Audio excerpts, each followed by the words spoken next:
This episode is brought to you by Rhino Skin Solutions, my go-to when it comes to taking care of my skin. I have been using repair cream like crazy here in Waco Tanks the past week. I have a crimpy project I've been trying, and applying repair cream several times in the evenings has been critical to help heal my skin faster so I can stay on my schedule and go hard again the next climbing day. If you want to check out the repair cream and Rhino's other great products, head over to rhinoskinsolutions.com and enter code NUGGET at checkout for 20% off your next order.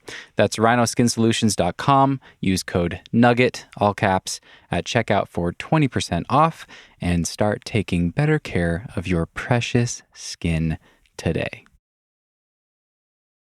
This episode is also brought to you by my patrons. I've been using Patreon for over a year now, and at this point, we have close to 600 patrons who are supporting the show each month, which is amazing. Thank you all so much for doing that. And Patreon really provides the vast majority of my income and allows me to keep doing the podcast. It's really the foundation of the financial support I'm getting for the podcast. So if you want to help out, head over to patreon.com/thenuggetclimbing. There's a link right there in your podcast app, and you can sign up for $5 per month. Think of it as buying me a beer at the end of a great episode once a month. You get a bunch of different perks at that $5 tier. First off, you get ad-free episodes, so you can skip ads like this one. You'll also get access to follow-up conversations. I've had close to 30 follow-up conversations with past guests on the podcast, and I release those episodes uncut for patrons to listen to. You'll have access to all of them and can listen anytime as long as you are a patron. You'll also get a sneak peek at who's coming up on the show, so you can submit questions and have your questions featured on the podcast. And once again, it's really just a great way to support the regular podcast. Every dollar truly helps, and you can cancel at any time. No questions asked, no hard feelings. If you support for a while and then realize that you need to spend your money elsewhere or save money for your own van, for your own climbing trip, I totally love that. I support that. And I'm just grateful to have whatever support you can give. Once again, it's patreon.com/thenuggetclimbing. There's a link right there in your podcast app to sign up. It just takes a few minutes, and I really appreciate it. Hello, friends, and welcome to another episode of the Nugget Climbing Podcast. This is Stephen Dimmitt. And my guest today is Nina Caprez. Nina is a professional climber from Switzerland, and she is one of the best traveled professional climbers I can think of. If you've ever watched the Petzl Rock Trip videos, she's featured in many of those. She's climbed all around the world, and she's really known for many very impressive, hard, multi-pitch free climb ascents. Nina was the first female to climb Silbergeier, a very famous and notoriously difficult 8B+ or 514A multi-pitch route in the Radikon in the Swiss Alps. She's also climbed the north face of the Eiger. She was part of a team that did the first ascent of the hardest route on the north face of the Eiger. She's sport climbed up to 8C+ or 514C with a route called Helix that we talked about in this conversation. The list goes on and on. She's got a very impressive track record. And this was a really fun conversation. I caught Nina at a very interesting time in her life. She's at the start of a brand new chapter that's very different from what she's been doing for the last decade or so as a professional climber. And she just sounds happy. It was really cool to hear the story of trying to free climb the nose with Lynn Hill and failing on that climb and how that brought about this transition. It was a story of failure and vulnerability, and it was actually really inspiring and really beautiful, if that makes any sense. You'll hear that in the interview. We talked about what Nina's up to now. She's got a new passion project that she's doing with her boyfriend. They built a climbing wall on the side of a truck. They built out a truck to live in, built a climbing wall on the side of it, and they have been traveling around to refugee camps and other impoverished areas and introducing climbing to people in need and bringing the joy of climbing to these refugee camps in Eastern Europe and in the Middle East, Romania, Lebanon, Greece, etc. So really cool to hear about that. You can learn more about it by following at Andrea Basecamp on Instagram. I'll link to that in the show notes. But yeah, Nina's always been an adventurer, and she is off on a new and very different and very interesting adventure that was really fun to hear about. We also talked about how Nina has always felt like a Swiss machine, and that's been part of her reputation. And we talked about how she has softened and how she's leaning into other parts of being a woman and really thriving in that. And that was really interesting as well. We talked about some of her proudest climbing accomplishments, and she shared some thoughts on how she prepares for a big wall. And towards the end of this conversation, Nina shared some very exciting news. And it was timely. We actually recorded this in November, and there's a reason I held on to it and waited 2 months to publish it. That'll all make sense at the end of the episode. And with that little teaser to pique your interest, we'll dive into the episode. Please enjoy this very rich and very beautiful and very fun conversation with Swiss rock climber Nina Caprez. Cause no one can do it like we do it, like we do it, like we do it. Cause no one can do it like we do it, like we do it, like we do it. Hello. Hi. Hey. Nina, how are you? Wow, we made it. I had the same thought. We finally made it happen. Very good. So I have to tell you, all my friends are outdoors making a huge fire.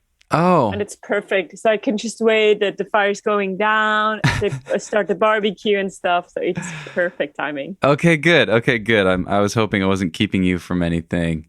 No, I mean, you know, fun. I'm kind of on a trip, so it could be good any time, but at the same time, not really. So.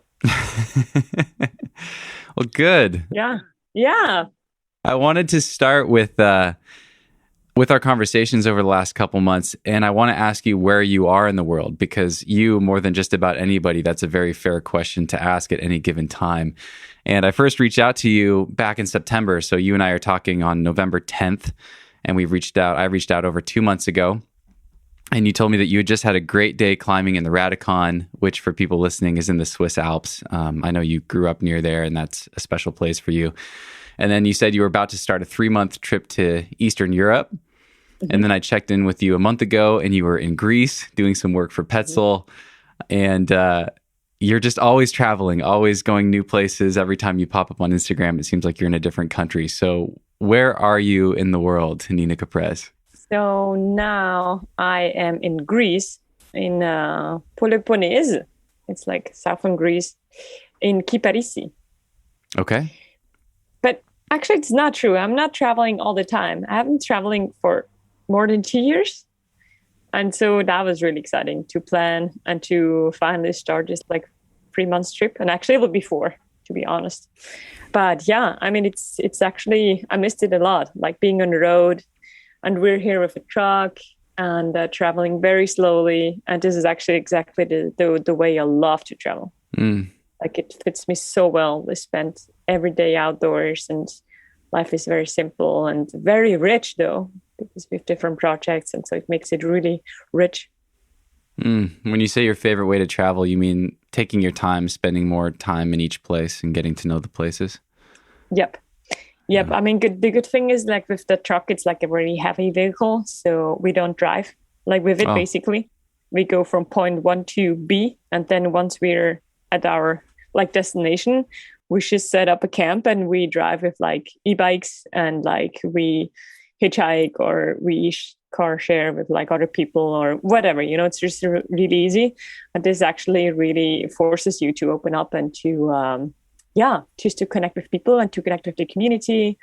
And this is really what I like. It's the best life. Like you really deep dive into like the local life when you're in a place. Mm. Can you paint the scene for us where you are right now? What is it like there in Greece? I can see it's dark outside now where you are. It is. I'm looking out of the window and there's a fire going on. It's maybe like 30 meters, like 50 meters from the sea. So there's a beautiful beach. And behind, I can see some lights of the small fisher town, Caprez. And that's it. It's dark.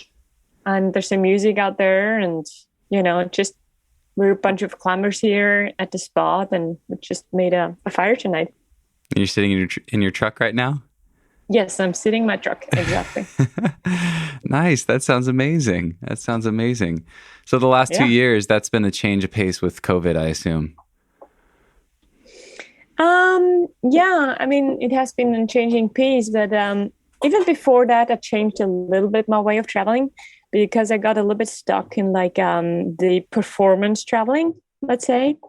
And I had the impression that my view or my, my field was a little bit narrow because there was a route or there was a wall or there was a mountain, but it wasn't so much about like really exploring or like being open. And I met many, many, many climbers. This is always great. But not that so much like like a community, like just like local people. Mm. And so I was really missing that because when I was younger, I almost only did like adventure traveling. I was like with my sister, we went like 6 weeks to Mexico, just like hitchhiking with our backpacks and some climbing gear. And I remember a really cool trip to Argentina for like 6 weeks. And so we did many like adventure stuff. But then I don't know, maybe it's also because in the times of the day, we're more and more connected. So it really took up off some of the adventure, Mm-hmm. So I'm happy that I had this like pause and I just started doing some things differently.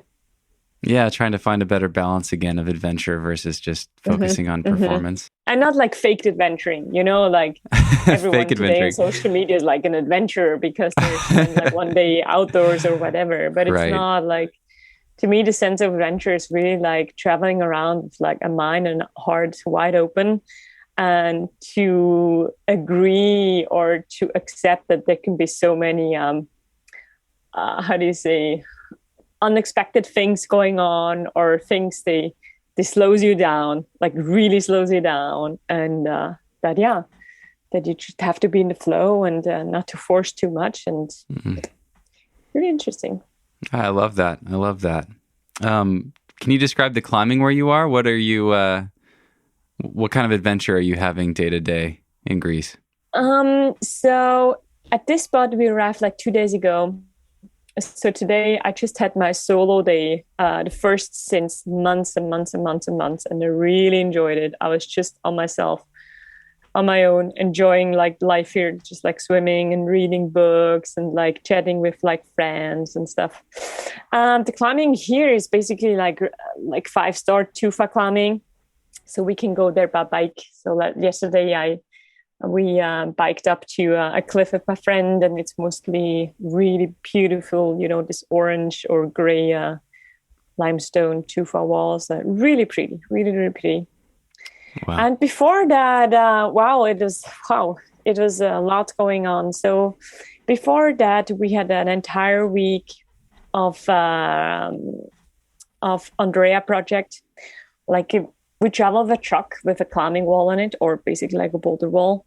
And our goal is really to bring climbing to people that are less fortunate than we are. And so we had a 1-week program with 2 different refugee camps. One is in Athens and one was in a nearby city called Corinth. So that was heavy, but at the same time, it is so beautiful. I mean, we are so spoiled in our life and like so gifted, and then it's pretty tough to see like their lives and to dive into their lives. But then at the same time, we had like then the climbing, and as you know, like the joy of climbing, I think is the same for everyone, no matter who you are or where you come from or your past or your future. So that was like so rewarding, just like having like 2 days like fully like bouldering on the wall, like like all those refugees, they were trying like hell and like like trying a problem for like 30 times and at the last try, he did it, and it's just like this really good climbing vibes with like music and like people dancing, and we had an artist also on board. She did some really beautiful arts with all the people there. Before that, we had like a one-day rock climbing with another refugee camp. And that was also, oh my God, I think it was one of the best days of our trip. Wow. Yeah. Have these people ever climbed before? No, no, it's not true. So the first group we had in Athens, they are unaccompanied minors. And so an association called ClimbAid, they do like a 6 months program, taking the refugees to twice a week to a climbing gym. Where are these refugees from? Wow, everywhere. Okay. Like Greece is really the entrance to Europe. Mostly right now, people come from Afghanistan. They really had to hide to go away from the Taliban. It's pretty dramatic there. Yeah. But then you have many people from Pakistan, like Kurdish people, many people from Iran. But then you also have here in Greece many people from Africa. So really like all over. And they try to reach Greece by any kind of ways, and it's pretty dramatic. And then they're here and they're waiting. They're doing like an apply to have like the refugee stamp. And often it takes like 2 years. So in those 2 years, they're just like nobody in the nowhere. You know, nobody wants them, and they're just here, and they have like nothing. They have like no passport or nothing. They're waiting for stamp to be refugee. Wow, just stuck in limbo. Yep. And then most of them, they try to reach Germany because everyone has hope that in Germany there's like jobs and there's a future. So I gave my first German lesson here. That was fun. Yeah. So yeah, really like all over, but mostly like almost like 70 or 80% are from Afghanistan right now. But of course, there's also many Syrian people from Syria. Sorry. Mm-hmm. Mm-hmm. I was going to ask you this later. How many languages do you speak? Currently 3. If you count Swiss German as a language, it's 4. Swiss German. Okay. Yeah. Okay. So Swiss German, English, and French. Okay. How did you connect with Steve McClure? I know you ran into him recently on this trip. I want to ask a question from him, but I'll let you. Exactly. Yeah, go ahead. Yeah. So the thing is, like Steve and I met him. We had a Petzl team meeting, also here in Greece at a little island north of Athens. And so, yeah, he was there. That was cool. So we had to work to do like for Petzl for about 2 weeks. But before those 2 weeks with my boyfriend, we were here and on the truck for 10 days, just enjoying the vacations a little bit. Mm-hmm. Because before that, we had also like a really beautiful project going on in Romania. Mm-hmm. Yeah. You and your boyfriend? Yeah. So with this, like I called it, like with this truck, which name is Andrea. So we had in Romania, we had the chance to team up with a couple. He's from Brazil and she's from Canada. They have 3 kids. He's a pastor, and they left. They were there for a mission. They settled down in Romania like 8 years ago. And in 2014, actually, when we did the Pets Rock trip in Romania, I actually warmed up in his crook draw. And that was so inspiring to him that he was like, oh shit, I should do like a climbing, like a boulder gym here. And then he really wanted to bring climbing to like a particular place in Romania. Like there's this, there's a valley, which was a valley full of mining, like the mines where they got the, oh God, how do you say this? Carb, not carbs. You know, the black thing. What is it in English? Coal, yeah. To make electricity. Yeah, coal. Yeah.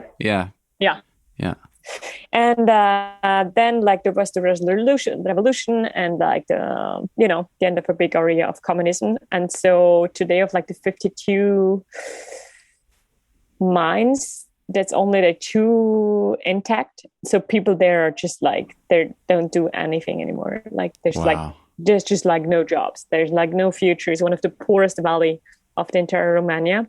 And there's like a part of one town called Vulcan. And they have the ghetto there. It's called Dallas. So it's really up on a hill, like these enormous buildings from the communism, like so shitty buildings. And the people they did, it's really miserable. Like mostly of them, they have like no water, no heat. Like in winter, they buy like secondhand clothes. So they burn their clothes to heat their apartments. Wow. And it's pretty dramatic. And so that guy, he was able, in the middle of that place, he built a climbing gym. And so from the age of 6 to 18, you can join a gym. There's like one condition that the parents, they have to agree, and that you have to go to school. You really insist that the kids, they go to school. And so it all started. And today he accompanied, there's 150 kids and adults, young people climbing. And so it was actually per chance that he reached out to us. And we started actually with a little bit another project in Romania, which is kind of weird, but long story. He reached out and we were like, okay, that's a good thing to do. So we drove there to Dallas and spent 10 days we parked in the middle of the ghetto and we're just surrounded by people living there. It was like, even in films, if you watch that, you'll be like, I would never live in those kind of that department, yeah, of a city. And it was wonderful. It was one of the most beautiful, 10 days I spent in my life. So weird, so controversial, so authentic. They barely spoke English, so the communication was really, really coming from the heart. It was really touching. We went bouldering, of course, in the gym. We did some route setting. We went rock climbing. There's a really remote place where we camped for 3 days, and some of the kids stayed with us. And then at the really end of our trip, we made a competition in the middle there of the ghetto, and there was 70 kids participating. It was so powerful. Wow. Yeah. So that was, holy shit. That was yeah, really touching. That's incredible. Where did the idea for this project come from? Is this something that you and your boyfriend came up with, or is this a Petzl thing? Where did it start? No, not at all. No, not at all. Yeah. So 2 years ago, I think exactly 2 years ago, almost. I had a little bit, I wouldn't say a breakdown, but I was really exhausted. I tried to free the nose for 2 years, and it did not work out. I was super close, but I burned a little bit I went a little bit over my limits. I went a little bit too crazy and too stuck in that performance. And I came back home and I was so exhausted. And at that time I met my actual boyfriend, Jeremy. And I knew already before, I knew that I really wanted to change something in my life. I felt a little bit lonely. I felt a little bit that my life became pretty repetitive. I was really attached to performance and to this image that people had of me and myself, just being this Swiss machine, super strong and always never tired. I really liked it, but at the same time, it started to be really heavy. I really felt that it wasn't actually me anymore. It was more just maybe I wanted to prove something, or I don't want to give up this beautiful image. And then, COVID arrived, and that was just the most wonderful thing that happened in my life. Wow. Yeah. How about that? Really. I stopped traveling. I stopped being attached on performance. I really put much of energy and time in building up a relationship. Before that, it was just to me, it was just a waste of time. Oh, come on, you slow me down, or you take your time, move on. Yeah. That was so good. That was so good. But then when in summer, times got a little bit back to normal. And with Jeremy, we just had a really serious discussion, and he's a photographer, and he's also fully he made a really good career. And we just realized that if either our ways, if we continue, we'll just split up because there's like no time to, no common time, or we create a beautiful project together. And he was pushing really hard at the beginning, and I was more afraid to give up my life, the things I was used to do. And then we had this idea of like traveling differently. Our initial dream actually was to travel to Pakistan by van, just to be able to spend lots of time there. And then I was really reflecting on my career more, and I was ready to give up or to make compromises, because also I felt that I was ready for, bringing my climbing to a next level. And so I felt like we should do a climbing wall, but not just like this stupid climbing wall where like some kids will play around and, or a hangboard for you so you can train. I mean, I never hangboard or whatever. So that was really the last thought we had. But really doing something similar than as I told you, like Climbbait, this like association of Switzerland, they built a truck, like it's like a fixed boulder on a truck. And he took that truck to Lebanon, and since like 5 years, and they bringing climbing to people with that truck in refugee camps. And I'm the godmother of that project. And 2 times I had the opportunity to join them in Lebanon and to experience that with the refugees there. And it was actually really, really powerful. So that was definitely a thing I was inspired from. Jeremy is not a climber, but he really liked the lifestyle which comes with. He really likes he grew up in the mountains, so he really likes to spend time outdoors. And so it just all came like, I don't know, step by step. We knew that we wanted to have like a vehicle which is all manual, so we can fix it everywhere on that earth. More east, the better it is. And also it had to be a truck which was solid enough to fix a climbing wall and to transport a climbing wall. So then, I don't know, by chance and by connections, we found that truck in Switzerland, this Unimog. And so without driving license, we're just like, okay, let's do it. Let's buy this truck. So Jeremy's father had to pick it up in Switzerland, and we drove it back to our home. And I remember like we were just sitting in a parking, watching that vehicle. I was like, holy shit. And now, so because we had no tools, we had no idea where to go, what to do actually with this project. And we were just like hanging in the air. But then people reached out to us. Like we met per chance, like a carpenter who's actually here with us right now, who has a beautiful carpentry in a town close by. So he offered to give us a room, like space to work on a truck.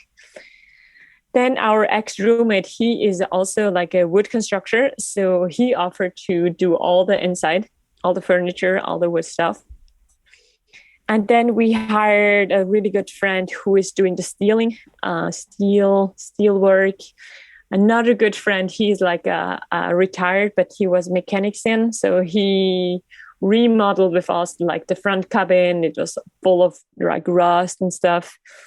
And it was just like, so the travel then started because every time we spent like at least a month at someone's place, and we were fully gypsies there, like fully living outdoors and fully living with like at that place. And so it really, really the travel that started there. Yeah, and the masterpiece was at the really end. We had help from Entreprise and Petzl to do the conception of the climbing wall, and they actually paid the climbing wall. Oh wow! And so yeah, we fixed that. We set it up first time together with the people from Entreprise. They were just super excited, and then boom, we hit the road. Yeah. That's so cool. So this is the truck you're sitting in right now. Yeah. Yeah, I've seen photos of the outside of it, I guess, on your Instagram. Yeah. I didn't even know I was looking at a truck. I just thought I was looking at this little climbing wall. But that's so cool. Yeah, it is. Yeah. And it's surprising like how fulfilled I feel while doing all this different type of projects.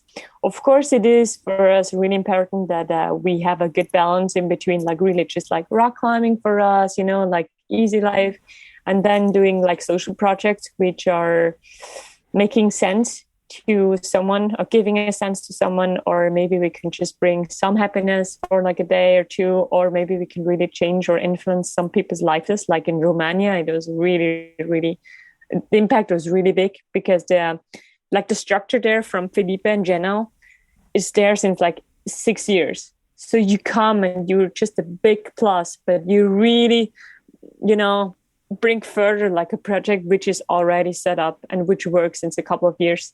So it's not just like a one shot, you go to school or whatever, you set up the walls like, hey kids, let's climb. And then the next day they do like another sports or whatever, like anything else.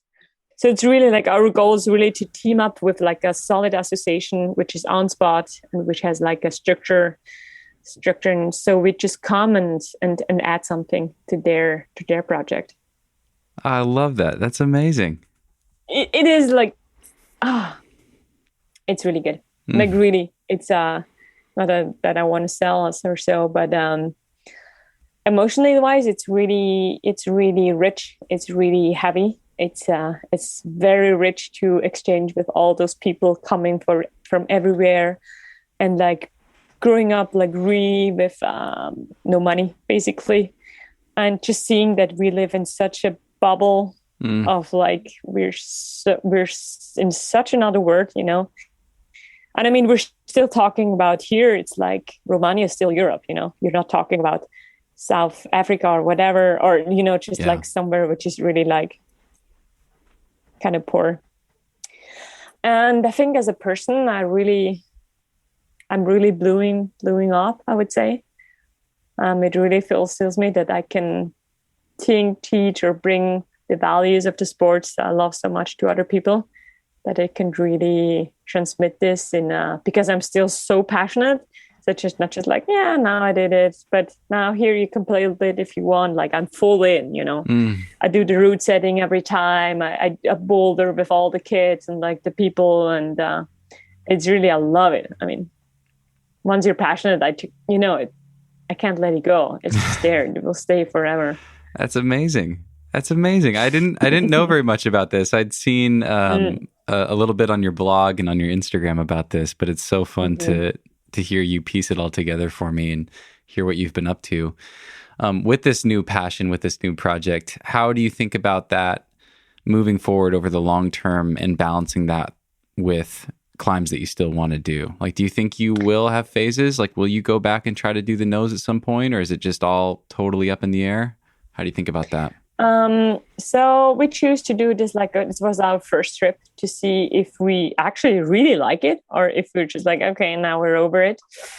We still have a base in France, so we're renting like a very small house up in the mountains.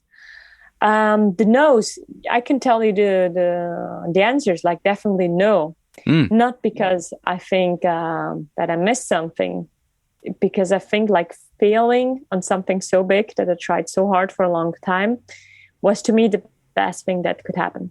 Wow. Like it was really like the turning point I wanted actually to take since a long time, but I hadn't had the courage. You know, when I look back and like on my climbing list, I would say I only had succeed.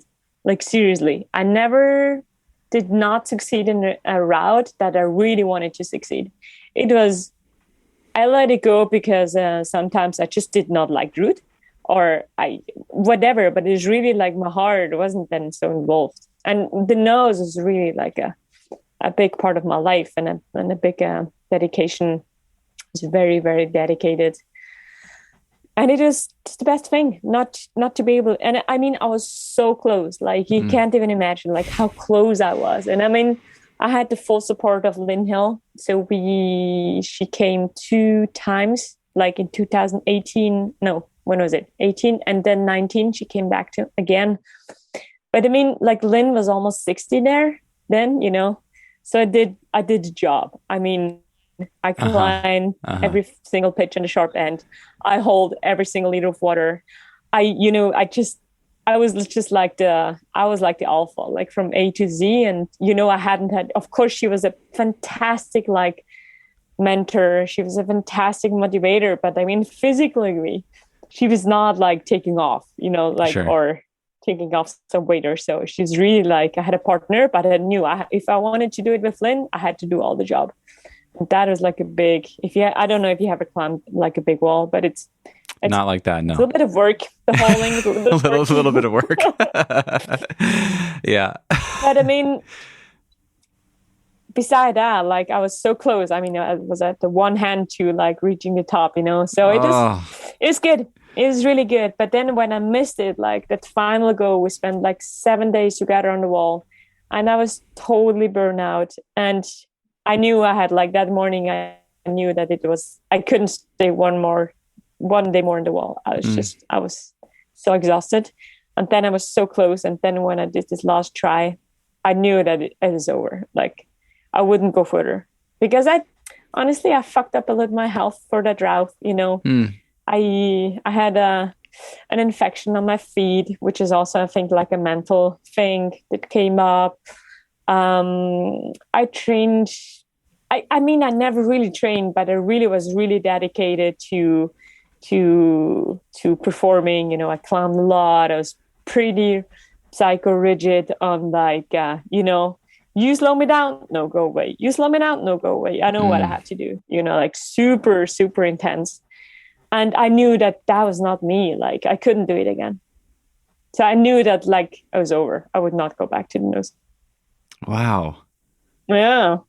I love that story. That's really beautiful. No, really, it is. It's rare that you hear someone truly appreciate failure like that. I mean, it's still an amazing accomplishment to be up there at all and to get as close as you got. But to say, no, I got what I wanted from this experience and I learned a really important lesson and I'm satisfied. Like, that's so mature. Well, the thing is, like, it took me months to okay. have that clear opinion, because when you're there, I started crying. I felt like shit. When I was back home, I told this to a really good climbing partner. And he's like, Nina, you were so close. Next year we go together and I hold everything for you. We're partners, and you're sure you will do it? And I was like, yeah, whatever. But then I was just like, I realized that it was really time to let go. And that opened, like, being vulnerable opened me up for, like, starting a real relationship, which is not always just like climbing orientated or, like, like goal orientated or whatever. And also, like, honestly, but that was immediately, like, I knew, like, after the first year that if I want to go back, it was with Lynn. Because, like, seriously, spending 7 days on a wall with Lynn Hill is one of the most, how can I say it, hilarious experience ever. She is so funny. Like, that's great. And all the life stories she has to talk. And when you're in a big wall, you talk a lot. You have lots of time to talk. Yeah, you don't hold anything back. Yeah. Yeah, and there's, like, no more secrets, like, no more, because everything stays on the wall, So I knew that already after year one. I mean, we spent 1 month together in Yosemite. We had, like, a 3-day push where I freed all the pitches except changing corners. And then she came back. We spent another few days working on changing corners. And then, we went for the ground up, And so we spent 7 days. And I knew, like, I would never exchange, like, a succeed against versus the experience with, like, being there with Lynn. That was, but I knew, That's cool. Yeah. I love it. Well, intense. What's that? Intense. Intense. It was intense. Yeah. Like, that full project, like, trying so hard for so long and then just not succeeding was, like, to me, it was a big deal. Thanks for sharing that. Really, because it's really rare that that we hear that, if it doesn't come out on a podcast like this, if there isn't a video of you doing the climb that's captured after, you go back and film after you've done it or whatever, however that works. It's just rare that story comes across. And I think that happens more often than we realize as fans of the sport, as climbers ourselves, people that just follow climbing closely. So thank you. Well, the thing is also like it really guides you to something else. Like I had to go somewhere else. Like it was really time. I mean, I was 33 almost. And yeah, it was really time to give up this like super hardcore solo Nina life, like Swiss machine. I was like, where's the women actually? Where's the women? I'm just a machine, So it was a little bit poor. And also, I think now I'm so fulfilled with like a new project that is even like bigger and like really much more deeper. So now I can really look back, and I'm super proud and have like no regrets on this, on everything I did in my life, but especially the nose experience was really something very precious to me. And one of the most significant, like I would say, event that had to happen in my life was not to succeed in the nose in order to evolve in a way that actually I badly wanted to, but I hadn't had the courage. It's interesting hearing you describe what you're doing now as your new big project. What does sending this project look like? Is there an end to it? Do you have a clear vision for what you hope to accomplish, or is it just about the process, the experience? I truly have to say that there's like a no end. It's like all founded on a private funds. Of course, we had like Spun the World. It was like I would say a sponsor part, but we have like no obligations. We're totally free. If tomorrow we decide that's it, then we stop. And it's really like a personal experience that both of us wanted to do. It's a project which is very unclear in the beginning, like not very concrete. And now it becomes more and more extremely concrete, like true, like, and it is actually way over our expectations. Like the people we meet and like the experience are some of the most sincere and like deepest experience I ever made in my life. It's a beautiful and really like a new thing to me to share a project with someone else. I was always like the only leader, or like, I knew what I wanted. So I was looking for my partners. Of course, I had friends. Of course, I was not like the total egoist, but really like building up where both of us, we have a role which is very balanced. So Jeremy has a very, very big talent to capture photos, but also more than that, he is a very sensitive person. And since he is not like a professional rock climber or whatever, it makes the project very accessible to people. Yeah. Because then it's not just like the hardcore Nina or whatever, or the hardcore couple. It's like, hey, that's Jeremy and Nina, and that's the truck, and it's Andrea, and they're doing beautiful things. And so we had so many requests of like volunteers. They wanted to join and to help. And like, there's so many people reaching out. Hey, how can we help? Like, it's amazing. It's amazing. So I think you can really get the sense that it is a private project, and it's really based on like a personal energy, and there's like no goal orientated or like no commercial behind. It's just really like we want to bring the values of climbing and sports in general to people through images. Like, of course, we are on spot, but through the images we're producing, it's beautiful. So he has this big capacity of like really going slowly, doing slowly the connection. And then once you really have the confidence and like you have this true experiences, then you can capture this with the camera. It's beautiful. I looked at some of Jeremy's photos today, actually, this morning. Cool. And I'll share his Instagram for people. He's an amazing photographer. Yeah. He's an amazing person. Like really, he is so touched. Like every time we leave from a very deep experience, he's just crying and crying and crying. He can't hold it back. It's so deep. Amazing. And I mean, there's no end. Like really, like the coolest thing is also like, climbing has always been the most natural thing to me in life. like goals, they always came to me. I never had to think about, what can I do next or whatever. There's always like, I had an inspiration or a friend was talking about a route or whatever. And I was like, that's it. I have to go. Like, it's just calling me. And that feeling, since the nose, I hadn't had that feeling, which is beautiful. Because then I'm never afraid to miss out, I'm never like, oh no, before my life was different, or before I was there, or I would rather do other things because now I climb less, so I'm less in shape. It's like none of it. Like, I really have the impression I climbed everything I wanted, which was important to me. Of course, there's always tons of climbing and whatever, but really like big things, big walls, or, just like hard multi-pitch route, and like, I'm fine. Like, it's so good. And this is actually like a very beautiful feeling.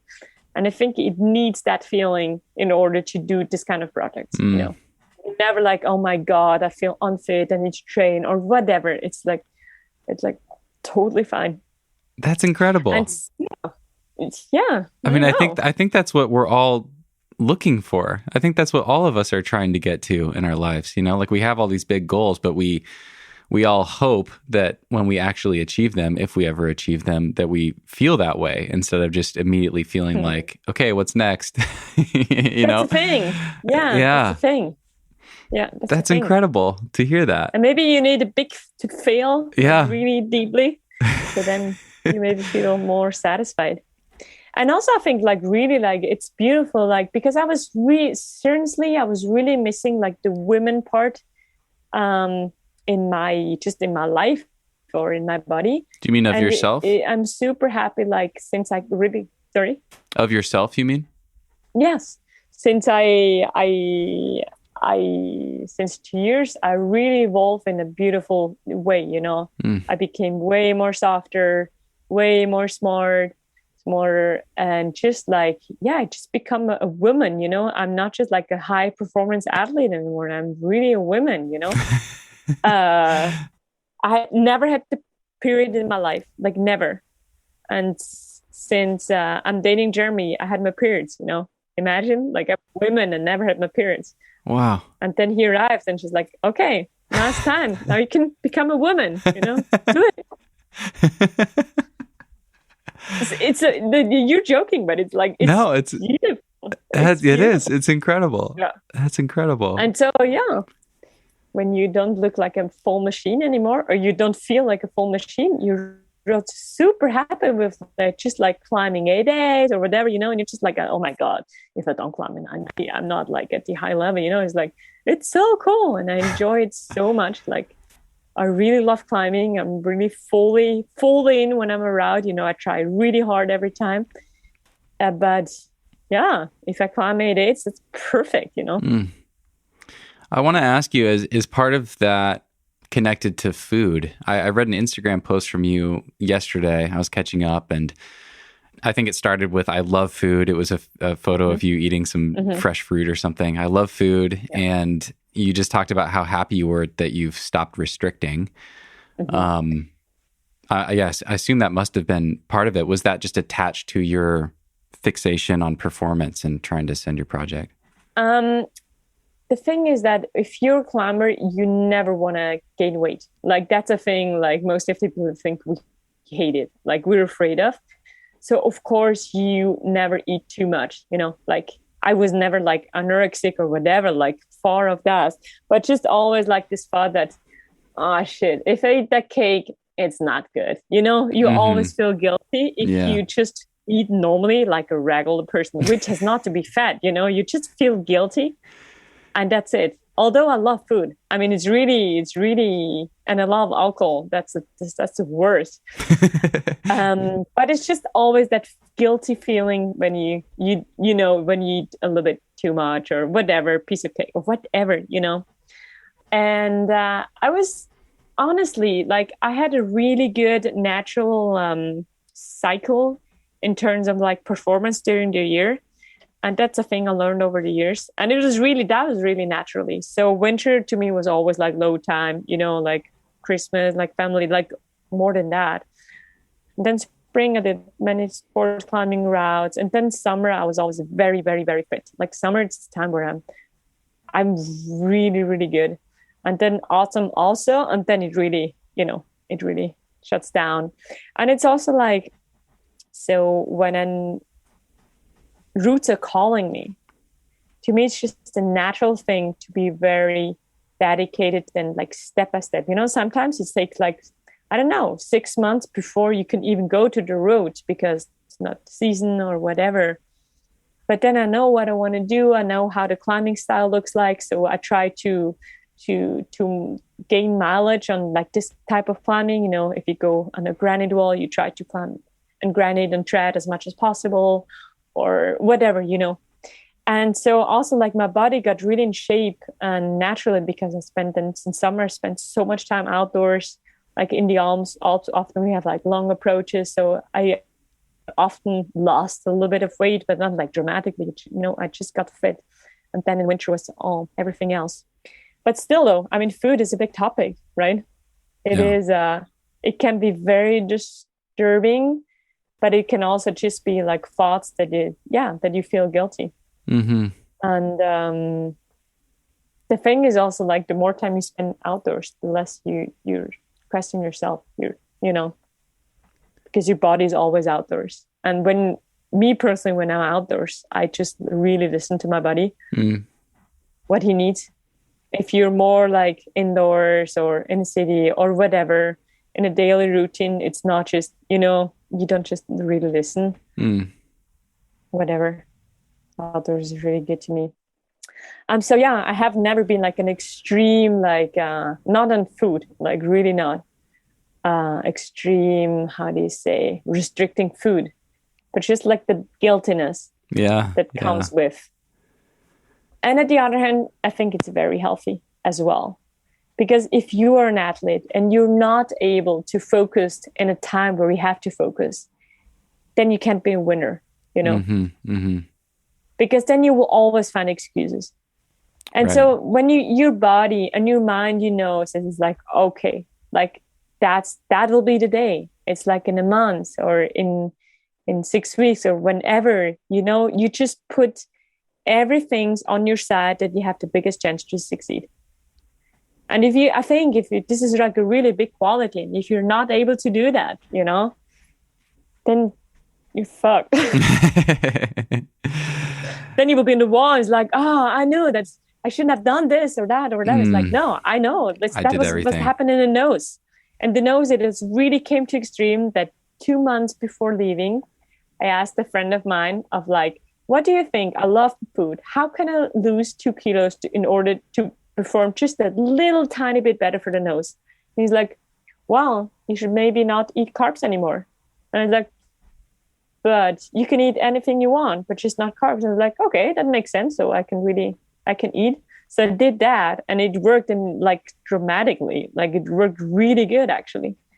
And that was just like the first time I really did a diet, like a specific diet.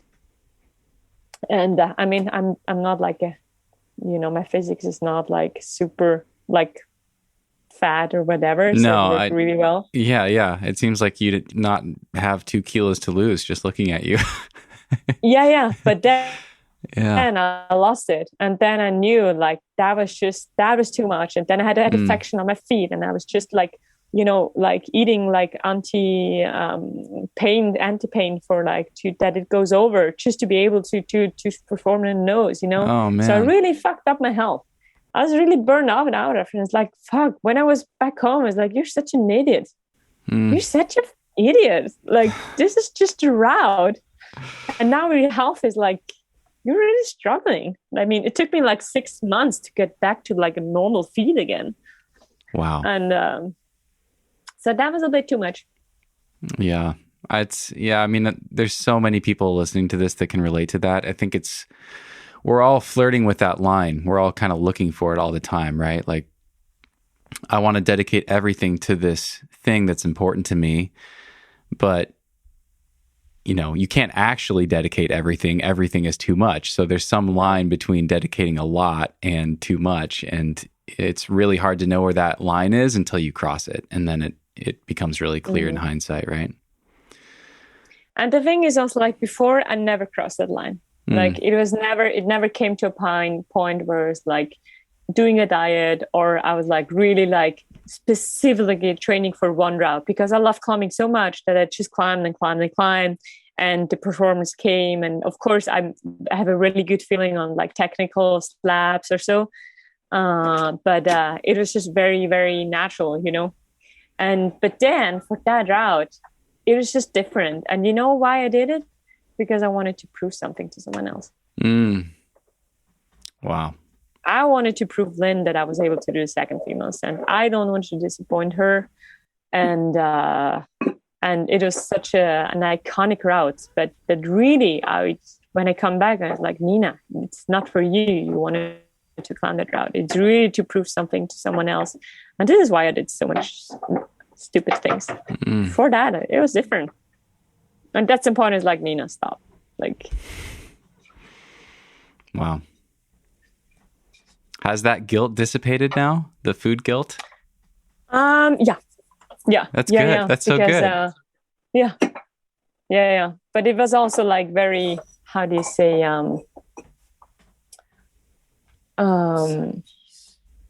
just wait a second. Yeah, that's okay. Oui. Ah, mais bon, on va manger. On est encore pour 3 quarts d'heure. Oui. Yeah, I mean, many things I was used to do before, like, it was very different because I think the guiltiness specifically was when I was like missing climbing, when I felt like I would miss climbing, you know.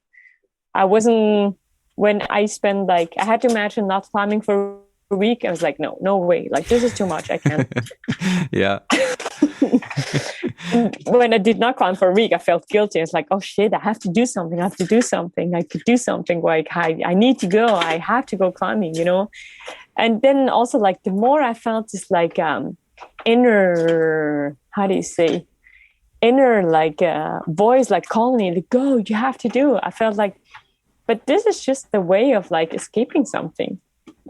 Because that's also a funny thing in like the climbing, like, for such a long time, I was just totally in the flow, like totally rocking, you know, just like discovering so many things, so many places, so many climbs. And it's just very natural. I really wanted to improve and to progress and all this stuff.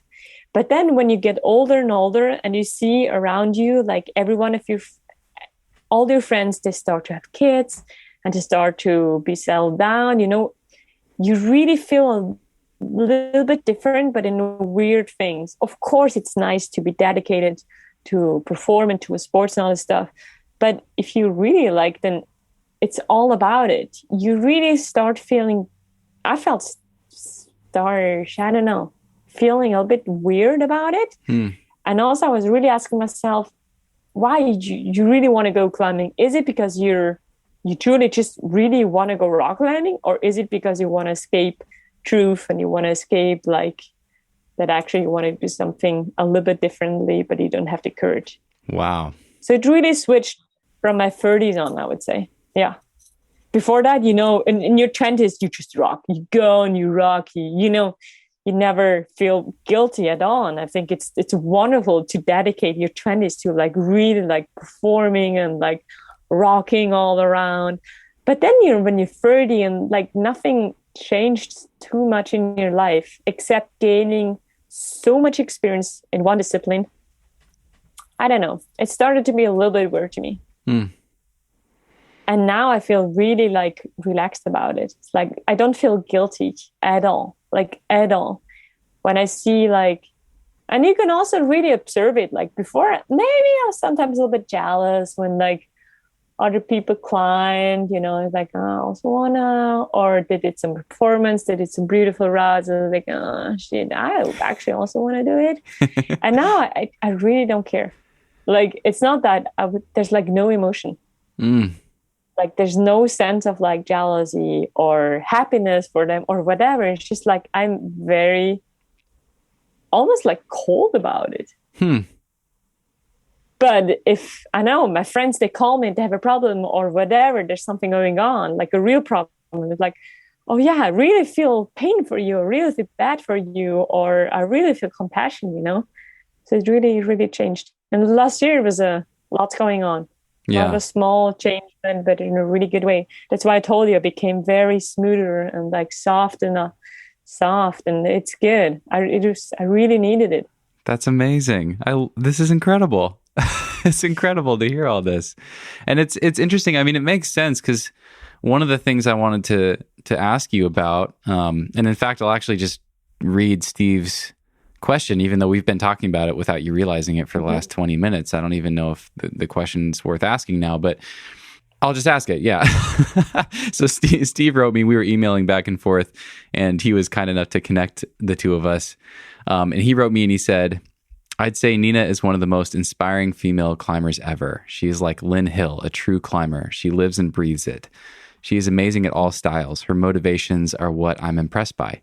She's not just driven to perform. She also wants to experience the mountains and the climbing in whatever way that nature throws at her. But she's also a true athlete. She has a background in competitions and training, though was never so drawn into that her values changed. I'd be interested to hear how she balances performance with adventure. In the past, I've struggled over the potential drop in performance when on big adventure trips or phases. I know if I spent a month in Greenland or 2 months in the UK trad climbing, my top end will drop. I like my top end. And I can just hear him saying that. I like my top end. It makes me feel good. But I also feel more and more the need for adventure. Does Nina feel this conflict, or is she happy to ebb and flow, knowing that she will make up her performance when the time is right? If not, does she try and fit in any kind of training when not performing? And he says that he's brought his fingerboard on many family trips. But, reading that and seeing, following your climbing, I've followed your climbing for quite a long time. And it seems like beneath the climbing, there always has been this love of adventure and the mountains and nature. And that comes through in your videos, that comes through in your interviews. And what you're doing now is that still, you're still living out that what seems to me like that deeper thread that, that climbing was very compatible with. Climbing was a vehicle to do these deeper things that you loved. But yeah, does it feel like that? Do you feel like you're still just living out adventure and in nature and the ways that? Yeah, I mean, totally. No, and I gave you like the really dramatic side of mine because the nose was maybe a little bit too much borderline. But seriously, I mean, the first time I climbed the route was when I was 13. And from the first route on, I knew that's me. Like, I'm shaped for this. That's for climbing. That's what I want to do. Yeah. But before that, I mean, I grew up in the mountains. Like, I was on skis when I was 2 years old. I did competitions in snowboarding. I pretty early started to do ski touring, mountaineering. So I really have a background which comes truly from the adventure. Like the climbing, before I was 17, I had no idea what means red pointing around. I was just climbing up, like with catching the creek draw, or like making pauses or whatever. Like, we had, at the place where I grew up, we had no sense for like a red pointing route. And so I red pointed my first round when I was 17, and it was like a 7B because I saw no clue. Like, why should I go back to route? That's a pretty good first red point. Yeah, it was good. 7B, 12B for people listening. Yeah. So I grew up in a really, remote like valley, alpine valley, and the values, you are who you are. Like, you are how you grew up, and I mean those values of like partnership and like really like the climbing partners in the mountains, and like we were a bunch of groups like young people, but from age like all different ages, and so the older and more stronger always took care of the weaker. It was always, we were always helping each other, and we did some great adventures, some great weeks of ski touring, climbing, whatever. So it had really had this big sense of like, I don't know, being tied together, like being like relayed, being linked up with like a team, and like that was always like my really big spirit of the mountains. And the adventuring, I think it is more.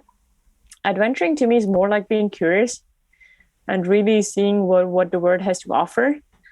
And sometimes, many times I made really good adventure trips. But I think to me, it was more like a lifestyle, being an adventurer. I mean, I quit Switzerland when I was 19 because it wasn't the right place to me that I could evolve in the way I wanted to evolve. because I did not feel like fitting into any kind of boxes in Switzerland. So I knew that I had to leave. So I had my first car and I moved to France, gypsy style, like fully gypsy style. What does that mean? Can you describe that a little more? So a friend of mine, he actually arranged that I had like a car, like the garage in Switzerland. He offered he lent me a car. And so as soon as I had that car, I just left. Like, I was like, I need to go to France. And so I spent so much time camping and being outdoors in my car and with my tent in Verdun, in Millau, in southern France, just in general. It was so cool, like so cool. Like from 19 to 20 and then 22. So I wasn't living in France then. So I switched back a little bit, like staying some months at my mom's place, doing some little jobs in like a climbing gym, as a route setter, as a barmaid, as a carpenter. I just earned little money, and then I went back on a trip. And then when I was 22, I quit Switzerland and I moved to France. And that was beautiful to me because it had so much to offer, and I really needed this kind of a little bit messy French character, where people are a little bit, they have lots of like audace. It's like it's not courage, but they try to do stuff, and they don't let just go. They really want to do stuff, and they really love the outdoors. And many people, they lived like as a seasonaire somewhere, and then they took up 6 months to go climbing or whatever. And I really liked it. It was more, it really fit me.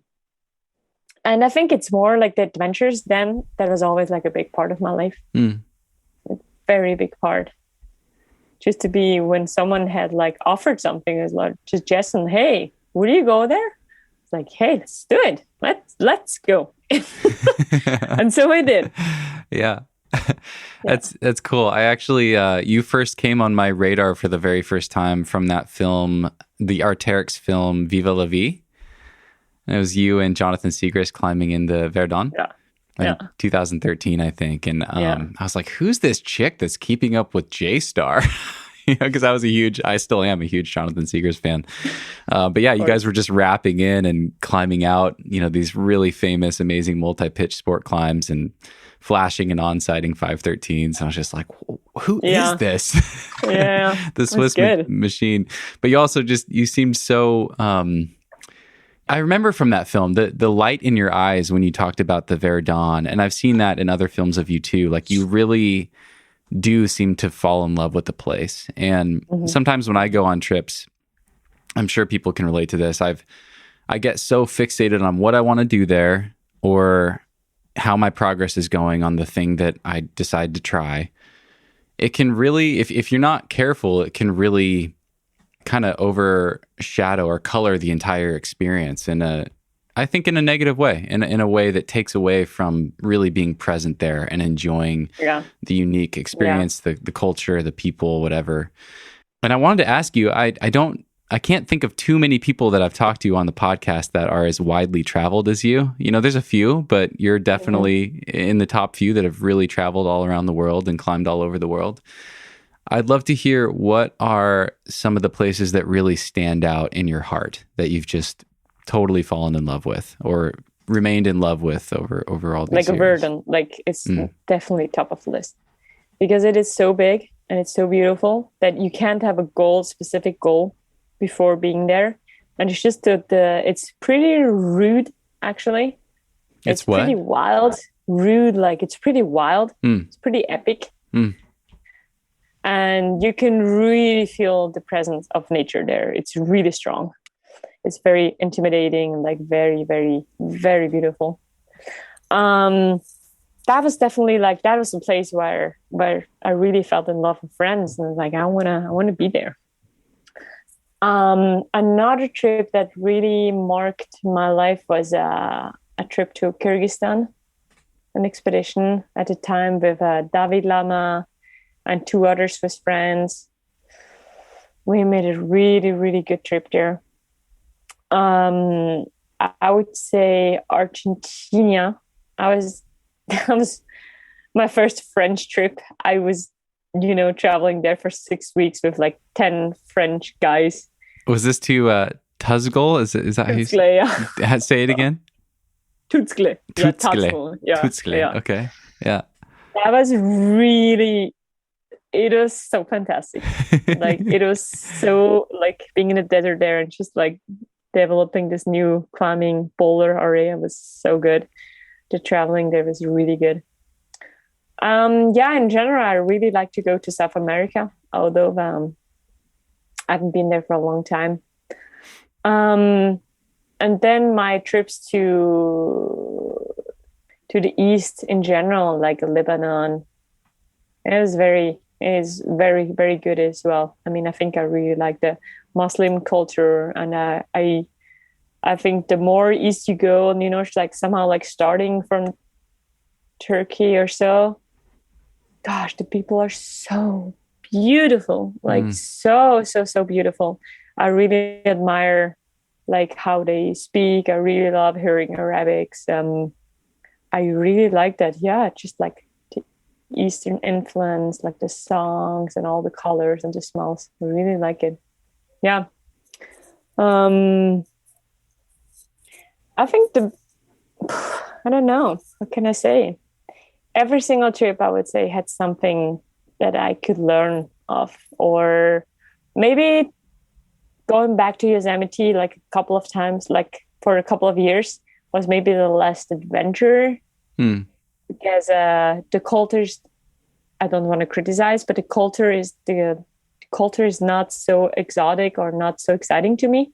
Yeah. It's more things I'm used to or I know already, or of course I love like how kind and like how friendly people in the US are, especially in California. But it wasn't something that I was like, wait a minute, like what's going on? Like, how do I feel? And like, that you're really lost in space. But I mean, the climbing was like totally like outstanding, like Indian Creek and Moab and all this stuff was like one of the most prettiest places I've seen, like really. Gosh, I mean, there's so many, like, and I think my curiosity made out of every trip or every place I've been and visited that it is very, very unique and very rich. And although the topic was always around climbing, I was always very, very open to people, maybe not as much as now, but really like very open-hearted and like welcoming and yeah. I can say, like, I know I should feel guilty that I burned so much kerosene on this planet and traveled so much. At the same time, I feel so grateful for it, that I had the chance to do it. And now I feel so grateful that all of that, like the mixture of like the climbing experience when you push hard in your performance and the traveling and all, just like that open heart experience you made, now I can share it. And it really brings me to another level of like transmission. Really, like seriously, since like especially the COVID-19, I have the impression that through my experience, I can really make travel other people. Just through my stories or dreams or crazy things that happens. And this is beautiful, it's such a rich life I had, and I can really share it. Yeah, I know I should feel guilty, but I do not. For all the traveling? No, I know that now I travel in a way that really makes sense and is really good when you look at the planet, how it evolves. Yeah. We travel very, very slowly, and like we stay for like a month, like at one spot, and we travel by, we move with bikes and stuff, and it's really different. It's really good. That's cool. That's cool. I hope that with technology, we can find a way to have both, cleaner ways to travel and continue to be able to connect with one another globally and see more corners of the earth. And yeah, I mean, the thing is also now I really, what I wanted to tell is like the most traveling I did was inside of France. And of course it is a big country, and of course it has a big diversity. But if you travel, like truly travel, you go to a place and you stay there and you stick there, and you're not just like climbing goal orientated. Like the travel feels so rich. Like it can really be like a 200 kilometer out of, or in the same country or whatever. But I mean, I traveled so much. Like the most I did was traveling between like France and Switzerland. And still there, I'm mind blown by the experience and like the landscapes and like the adventure. So that's also a thing it's really important to inspire people that, you don't have to go far away, like not at all. That's great. That's a great message. Is there anywhere that you feel, I mean, it sounds like you're enjoying your time in Greece right now, but do you feel pulled to go somewhere new that you haven't been, or do you feel a pull to go back to somewhere that you've been and would love to revisit? Well, I mean, in the next years, I would love to take this trip to more Eastern and then just leave the truck somewhere and go back to train. I would really love to explore and to bring climbing more to countries in need. Like I would really deeply go back to Lebanon. Maybe if I can go to Iran one day. Afghanistan will be a little bit too delicate, but really like as I told you, like East for us, like which just goes more than just like Eastern Europe. That's a thing I feel really attracted to. And I really like the traveling by, the truck, the slow traveling by boat or by train. That's a thing I definitely want to go back. I don't feel so attracted to go. I don't feel the need to go back to the US or Canada, especially because I think I visited a lot and I don't know how I could evolve, what could I take out of it? Although, of course, there's also need. I'm sure if you could bring over Andrea to there would be a big need. But, I mean, that's also why I live in France and Europe, in the Alps in general. I feel really connected to what we have here. And, France in particular, I'm really attached to. I wanted to ask you this earlier. I wanted to clarify it. So Andrea is the name of the truck and the project? Okay. How did Andrea get its name? Its name? Yeah, that's the thing. I think it's a beautiful name. I always wanted to have to call our first kid, Andrea. Okay. Because it's for men and women. And Jeremy, he doesn't really like it. And so he suggested, hey, we should call the truck Andrea. So that I'm sure our kid, if one day we have a kid, it will not be Andrea. And it's a beautiful name. I like it. It's very Italian, very Swiss, everyone can spell it, It's not like climbing association for whatever. It's just like, it's Andrea. I love it. That's great. That opens up another question. I hadn't decided if I wanted to ask this. This is from Steve McClure, and he gave all the caveats. He's like, this is a sensitive question. Maybe it's too personal. And I edit this podcast, so if you don't feel comfortable talking about it, we can chop it out. But Steve was really curious to hear if you wanted to have kids, and he's heard me talk about that on the show. And he sent me an email, and he said that at one point he was like 90% sure that he did not want to have kids, and they've turned out to be the best experience of his life. And he said something really great. I can't remember exactly how he phrased it, but he's like, I mean, if I hadn't had kids and I'd had all that time to pursue climbing, like maybe I would have climbed a 9B plus, but like really, what is it all worth at the end of the day anyway? If it's just you. So anyway. So one question before that, when is the podcast coming out?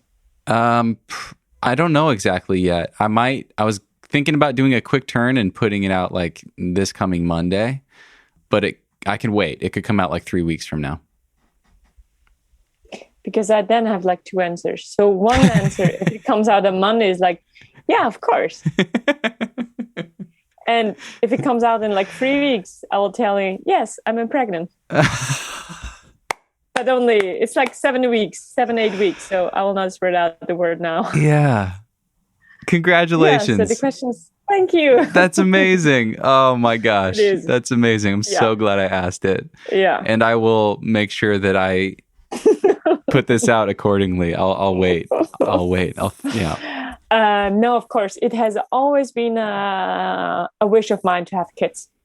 But I was also right on from like my early, whenever I knew that if I would have kids, I would have kids late, because I really wanted to explore the climbing. And it was like no question that I do like a compromise of like stopping expeditions by the age of like 25 because I will have a kid or whatever. I was like, no, I want to live my climbing experience as fully as I can.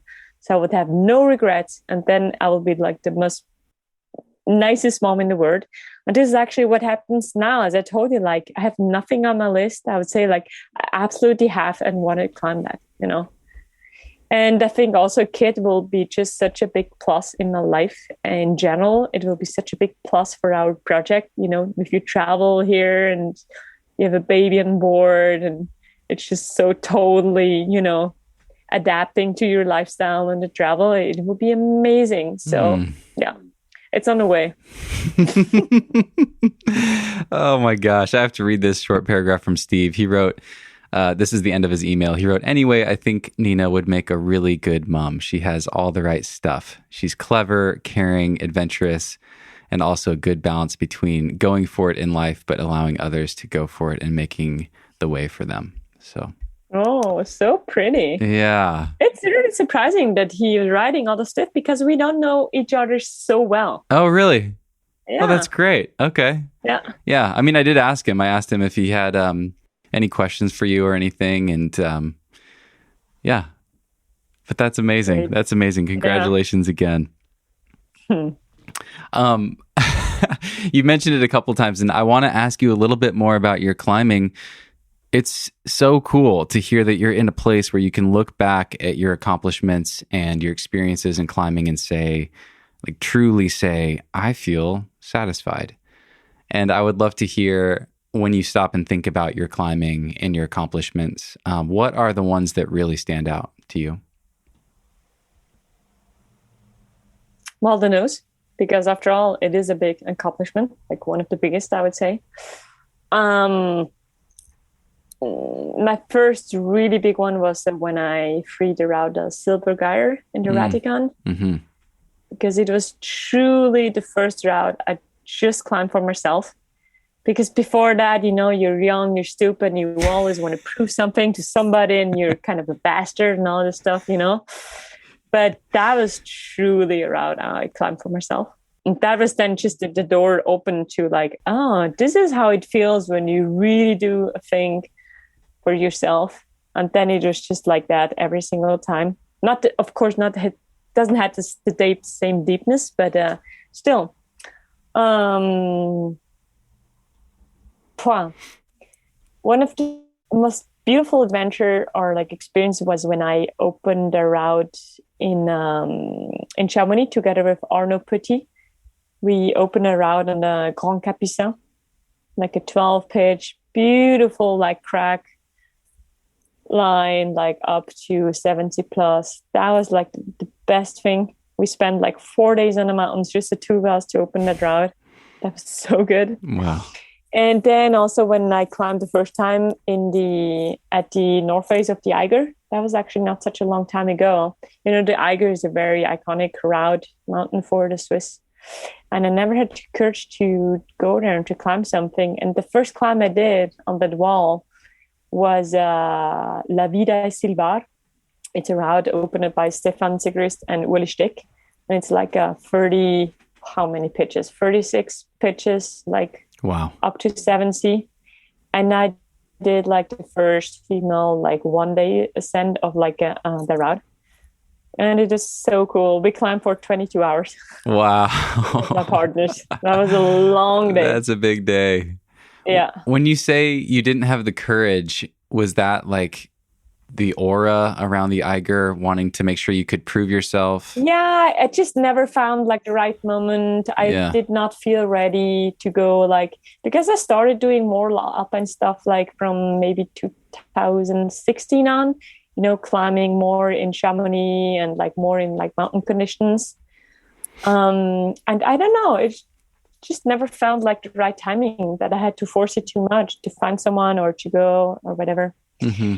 And then I also did like the first female like on-site ascent of a very iconic route in Chamonix called the Divine Providence.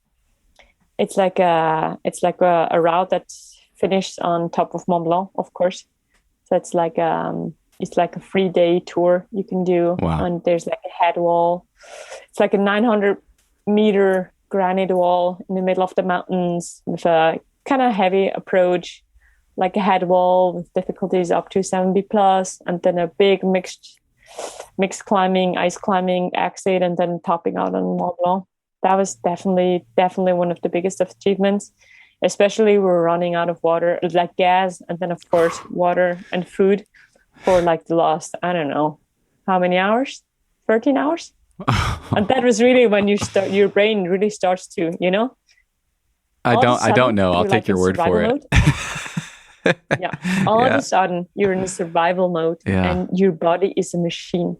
Like you can't believe it, how powerful and how much energy you have, because like there's no more option, Like there's one row up and you're such in a big high, and totally like, you can't feel like thirsty anymore or like hungry. It's all gone and you're just machine.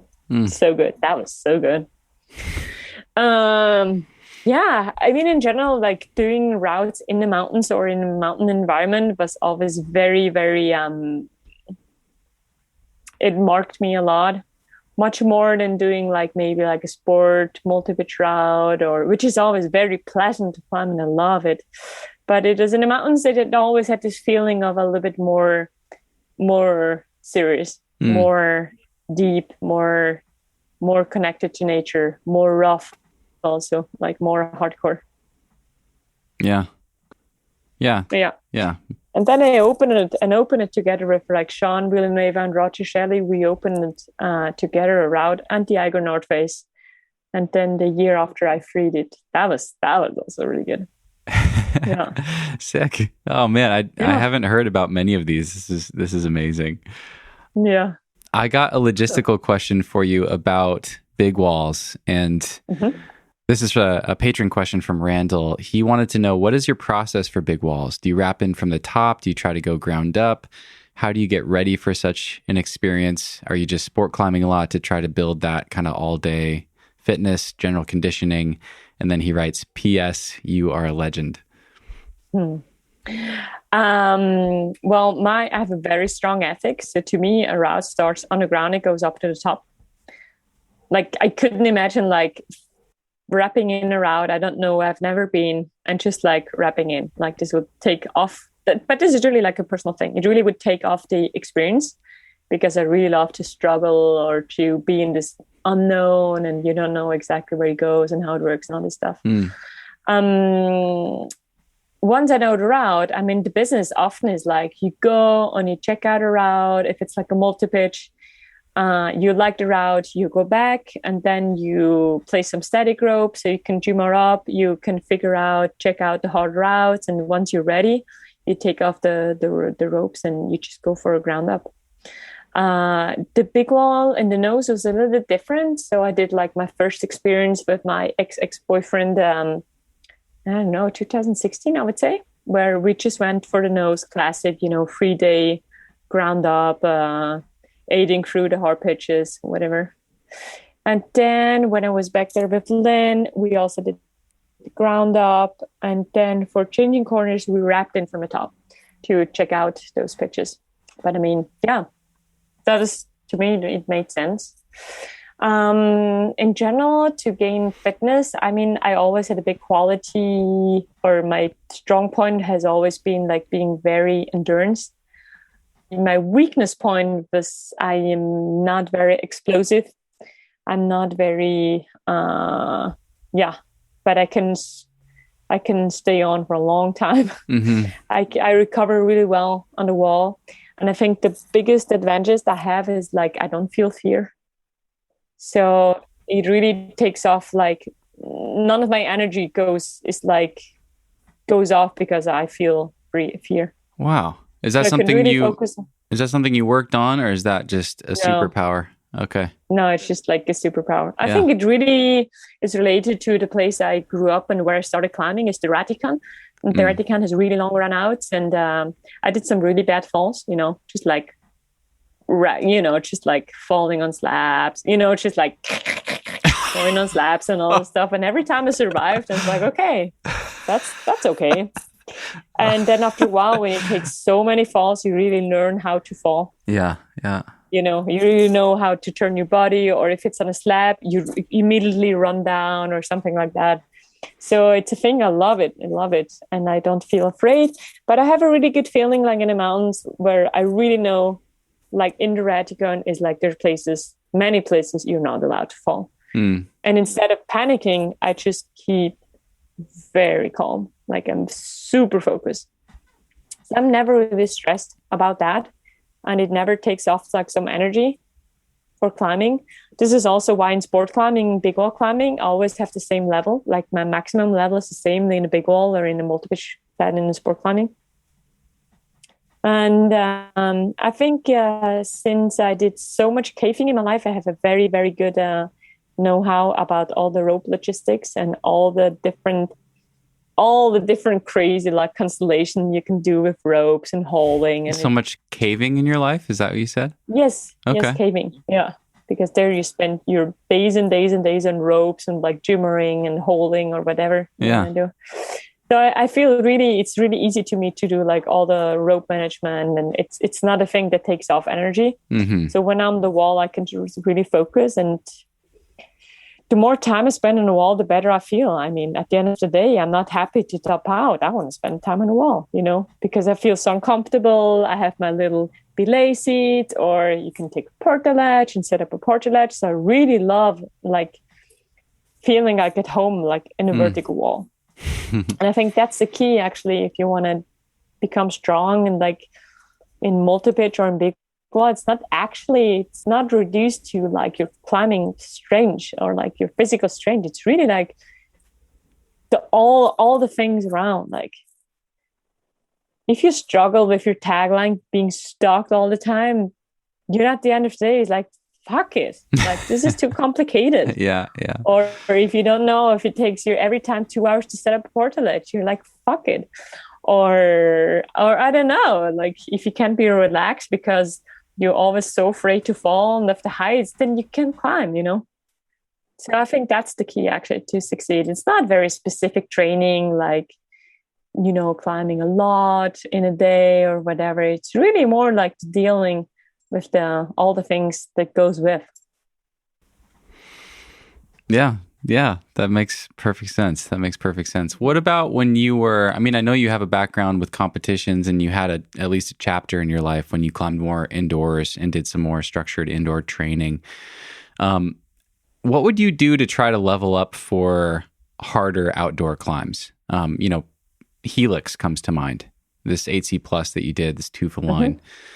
Was your, quote, training just more rock climbing? I know you moved in that direction and you love to be outside as much as possible. Or did you do anything else to try to level up your climbing along the way? No, that's actually the thing. When I say like I train a lot, is like I climb a lot. Like seriously, like I never trained. Like maybe 2 times in my life, I was hanging on a hangboard or fingerboard or whatever. And it's like, what the hell? This is not for me. Or I climb in a gym. Like I do bouldering. This is to me training. Anything else, I'm not a big fan of it because I had like the opportunity to dedicate so much time or so many days per week to climbing, to the actual climbing that there was no necessity to do another training. I always like to be in the mountains, so I always did like hikes in the mountains or little runs or whatever, skiing. So I think physically, I always was like kind of fit. I'm a fit person in general. I love being outdoors and like, jumping around or whatever. I really like it. So I never felt the need to do more than that. I was when I did the competitions, I came, as I told you, like I was 17 when I did my first route, Red Point. And so that was also the time where I started to do a little bit like gym climbing. And so you can imagine like how bad I was on like plastic holes coming from the mountaineer background. So I was super bad. And I felt super lonely on those competitions, you know, the Swiss team, the spirit wasn't really healthy and everything was like concurrence and like whatever. And she's better and he's better, whatever. So I really did not like the atmosphere. I mean, it was exciting to do some World Cups and doing the travel around. And at that partner, I was dating Cedric, and he did really well. He performed really well. So it was nice also to be there and to support him or so. But it has never been like my word. Yeah. And I mean, in general, like for Helix, I remember that spring, I did so many 8Cs, just like first go, second go, third go. You know, it was just like, it felt like easy. Wow. And then I felt like fit to do. Yeah. Wow. And it took me like 2 trips to do it, like really a few times. Oh, amazing. The thing is also like, I think there's people, they really like routine. They really like to go back to the same place, to know the route, to know exactly every detail. And I hate it. I hate it. I really love like climbing on site or giving it a few tries to optimize things.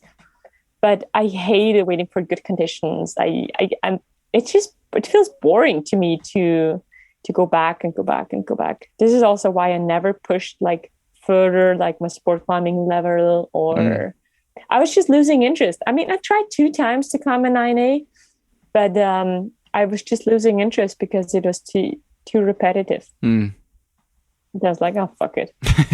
That's not for me. I want to be in a wall. I was going to ask, do you think the side of your truck, the wall on the side of your truck, is the most time you've spent on an artificial wall? No. I spent 10 years of my life lifting Grenoble, and we had 2 really good boulder gyms there. So I climbed a lot in like boulder gyms, and I know what plastic is. Okay. Yeah. Especially, you know, when you grew up in the Alps, like winter, you go skiing. Oh, sure. Yeah. You go skiing and you do a little bit of gym climbing. And of course, you can always go and do in a weekend trips to the south or do a week in the south. But I really liked the snow. So, of course, I know what plastic is.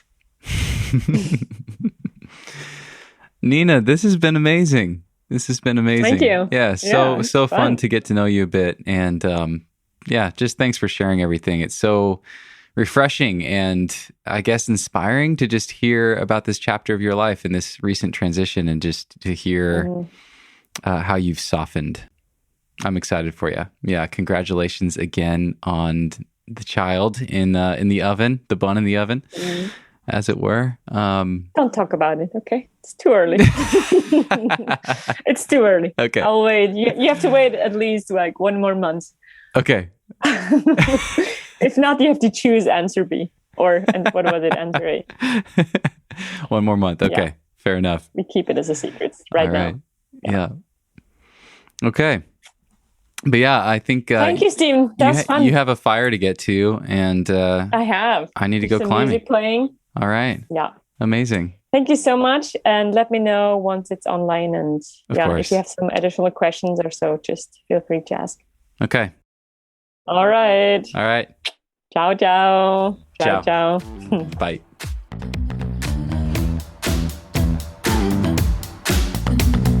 Move with the rhythm. Shake it up, stop when the clock hits 13. Sing 1, 2, 3, 4. Cause no one can do it like we do it, like we do it, like we do it. Cause no one can do it like we do it, like we do it, like we do it. Cause no one can do it like we do it, like we do it, like we do it. Cause no one can do it like we do it, like we do it, like we do it.